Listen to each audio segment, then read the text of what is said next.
Aqui hoje conversando com você sobre direito dos idosos. A gente quer conhecer um pouquinho mais e entender desses direitos e é isso que eu queria ouvir de vocês agora, né? Quais são os direitos que os idosos passam a ter, né? Até antes da gente falar no estatuto, essa coisa toda, mas já entrando nele, quais são os direitos que os idosos ganham a partir dessa faixa aí dos 60 anos? A primeira questão temos que pensar, o idoso tem o direito de não ser tratado como criança, infantilizado, porque ele é idoso. Verdade. Nós temos uma tendência, nós enquanto sociedade, né, temos uma tendência de transformar o idoso num hipossuficiente. Daí a razão do estatuto. Né? A legislação, ela realmente é criada para que nós consigamos realizar os nossos direitos amparados pelo Estado. Então, de um modo geral, nós podemos perceber. Falou em idoso, é recreação, é pracinha, é parquinho. Como se o idoso não fosse uma pessoa sujeita de direito, com plena capacidade, porque ele chegou até ali, amealhou tantas informações, tantos conhecimentos. Ele tem grande possibilidade, independente da cultura, não é? Dessa forma cultural, independente da instrução. Toda pessoa que envelhece, no sentido mais genuíno da palavra, que envelhece, é sinal que ela amealhou informações diversas, incontáveis ao longo da vida. E essas informações, nós temos a impressão que elas desaparecem e ele tem que dançar. Idoso tem que ter bailinho, idoso tem que ter pracinha, idoso tem que ter recreação, tem que ter excursão.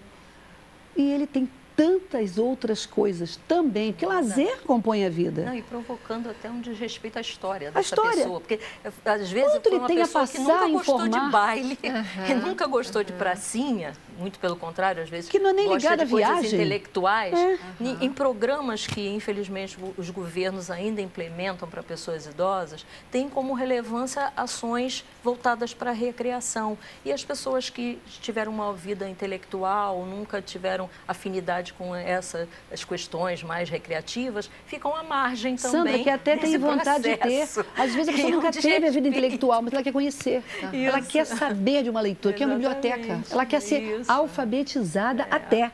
Mas ela não pode, Portanto, porque ela tem que brincar. lazer é um direito. É um que direito, tem, mas deveria ser não pode ser único. utilizado Não, para exato. infantilizar, para Isso, trazer perfeito. uma coisa única. A gente não pode... Quando o Estatuto foi elaborado, um dos objetivos do legislador principal, quando elencou a série de direitos da pessoa idosa, era pensando na saúde da pessoa idosa, num bem-estar geral. Vamos falar de maneira holística. A gente fala de saúde emocional, de saúde física. E é um conjunto de fatores que leva ao adoecimento. Não é a senilidade, a idade avançada, necessariamente, que leva uma pessoa ao adoecimento. Seria bom se a gente pudesse contar com um médico aqui. Mas o abandono, a falta de amor, a questão do convívio familiar, a questão da falta de uma atividade, não de uma atividade recreativa, mas de uma atividade que seja uma atividade útil, produtiva, né? O convívio social. Agora, não é por força de lei que você garante isso, nem são ações de Estado. O Estado pode até querer, mas é como um gigante querendo dar jeito, um elefante querendo dar jeito no formigueiro. Ele não tem condições, pelo seu tamanho, pela sua dimensão, de acertar essas questões que são micro-questões. Eu pego, por exemplo, a população de pessoas idosas da minha igreja. Igreja é um excelente ambiente para pessoa idosa. Por quê? Porque é um ambiente que proporciona relacionamento entre pessoas idosas. Porque um dos grandes fatores de adoecimento das pessoas idosas é o isolamento, que é muito facilitado pelo nosso estilo de vida, hoje, da pós-modernidade, dos grandes condomínios.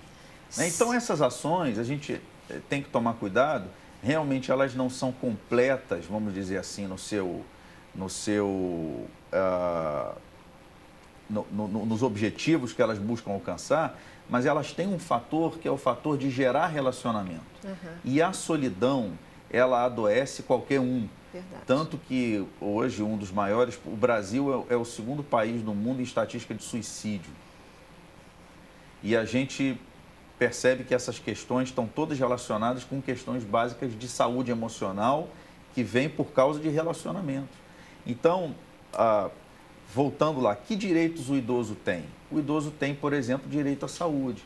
O Estado tem procurado fazer isso, mas o Estado tem se mostrado muitas vezes ineficiente. Do ponto de vista do Estatuto do Idoso, dos direitos adquiridos, se a gente pudesse traduzir aqui em algumas ações nessa questão do direito à saúde, o que ele passa a ter direito enquanto idoso? Por exemplo, as questões de medicamentos. O que o Estatuto... Diz traduzir no cotidiano? Sim. Sim, pois é. Nós já temos centros de referência para atendimento à pessoa idosa que podem elencá-lo para acesso a medicamentos de alta complexidade, como, por exemplo, nas demências.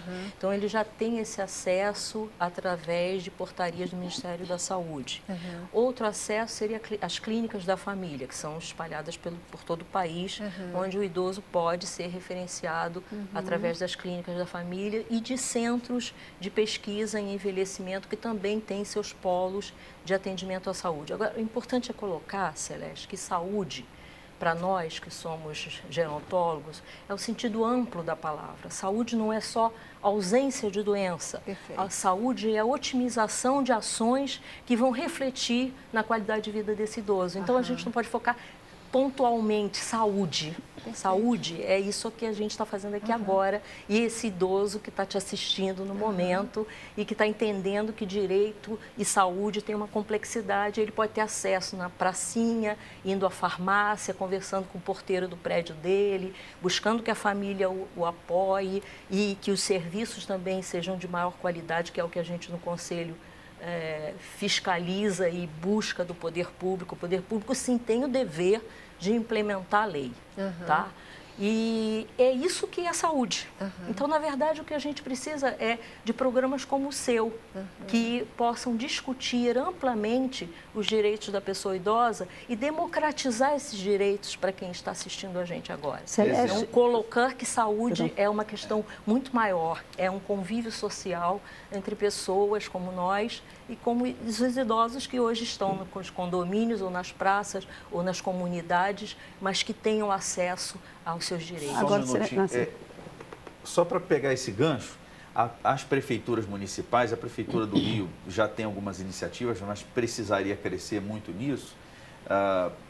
Você pode desenvolver vários programas nos bairros para desenvolver várias atividades físicas que vão promover socialização. Então, isso que é a democratização da saúde. Exatamente. É isso que a gente quer chegar. Socialização. Aí sim é que é saúde. E quando você atividade física, fala em tira socialização, exatamente. Fala em convívio, fala em participação social. Aí a gente está realmente traduzindo a palavra saúde para o contexto da pessoa idosa com acesso à possibilidade. Mas essa é a vontade do legislador no Estatuto. Sim, agora, claro. Celeste, A gente não está discordando nesse sentido, não. O que a gente quer como conselho é que realmente o poder público defenda a pessoa idosa, assim como na legislação, né, a Lei 10.741, que é o Estatuto do Idoso, possa garantir, como garantiu a partir da sanção em 2003, que todos esses idosos possam ter acesso às praças, aos Celeste, interessante, na questão da saúde, também vale a pena lembrar a todos que estão assistindo que cabe à família cuidar diretamente deste idoso. Nós temos, por amparo da legislação... Desde que seja orientado pelo Estado, esse idoso, né? E treinado. Ele pode ingressar em juízo, pretendendo alimentos. Quando falamos em alimentos, não é alimento de comer a comidinha, alimento no seu sentido lato, da moradia, do lazer. Exatamente como o pai ou a mãe tem que prestar alimentos pela vara de família ao filho, exatamente assim acontece. Ele é sujeito de direito e ele tem, amparado pelo Código Civil, inicialmente pela Constituição, pelo Código Civil, direitos de pretender alimentos. O filho é alimentante. Olha que coisa interessante. Eu estava lendo mas que... Só para complementar, desculpa, mas concordo que realmente a gente tem que observar no artigo 3º do Estatuto que há uma responsabilização imediata à família para que ela cuide inicialmente de todos os aspectos do envelhecimento, e esses aspectos podem influenciar também nas doenças degenerativas, quando essa família não tem estrutura nem conhecimento para lidar com uma doença de Alzheimer, por exemplo, que é hoje um problema para a gente epidemiológico, né? Porque o outro lado da moeda do envelhecimento é esse, né? Infelizmente, a gente ganhou muitos anos de vida, mas também a gente tem que lidar com as doenças degenerativas, que fazem parte do contexto do envelhecimento. E as famílias não são, elas são totalmente desaparelhadas pelo Estado para cuidar dos seus idosos. Mas o que a gente está está chamando a atenção aqui, primeiro, é o fato de que nós estamos falando do idoso também, e eu digo também só para enfatizar, porque óbvio que todo mundo sabe, também, né? Como um ser humano integral. Né? Claro. Não é só a saúde física, não é só a ausência de doença. É a saúde mental, é a predisposição, a saúde é a autoestima, é a mais-valia. Bacana, porque ele, quando ele tem uma saúde mental boa, ele busca a atividade física, ele busca o convívio, ele busca também os familiares. E a gente está dizendo também que é responsabilidade da família cuidar disso. Não é agora deixar o idoso para lá, mas é responsabilidade dessa família também ter ações nesse sentido. Só que eles precisam ser capacitados. Exato. E tem que buscar. Se eles não se sentem capacitados, eles devem buscar o apoio do Estado, dos órgãos específicos. E eu acho que o Canarian levantou um negócio ali que eu quero chamar a atenção, sim. Sabe por quê? Porque o que ela estava falando dessa questão do alimento é que, na verdade, a lei garante que pensão alimentícia. Perfeito, perfeito. A pensão alimentícia. Ou seja, se o idoso ele não tem condição de se sustentar, e filhos, netos, pai... Claro, né? claro. Na linha de ascendentes ou descendentes, eles têm condições, esse idoso ele tem direito legal à pensão alimentícia. Como também... Assim como muitas vezes a família vai lá para usar a aposentadoria. Como ele também tem que saber defender o seu quinhão na sua pensão, no seu salário, no que ele tenha de recurso, não deixando que os filhos, os netos, fiquem com a maior parte e ele se submeta à menor parte ou à parte nenhuma. É importante que o idoso saiba disso. É importante que ele saiba que o remédio que ele vai tomar, o remédio, mesmo que ele tenha em algum lugar muito mais barato, ele tem o direito a ter o dinheirinho dele para fazer o que ele quiser com o dinheiro dele. Sem que alguém venha dizer que aquele dinheiro é para sustentar o neto, sustentar o filho, sustentar esta ou aquela pessoa. Ele pode dispor se ele quiser. Mas ele tem que compreender que o que ele amealhou para a vida dele e onde ele chegou, ele tem o direito de desfrutar. Perfeito. Ele tem o direito de desfrutar, de morar de forma adequada. Não é para o finalzinho do apartamento ou da casa. O quarto piorzinho é onde ele fica porque ele é o avô ou porque ele é o pai e ele tem culpa nessa relação toda.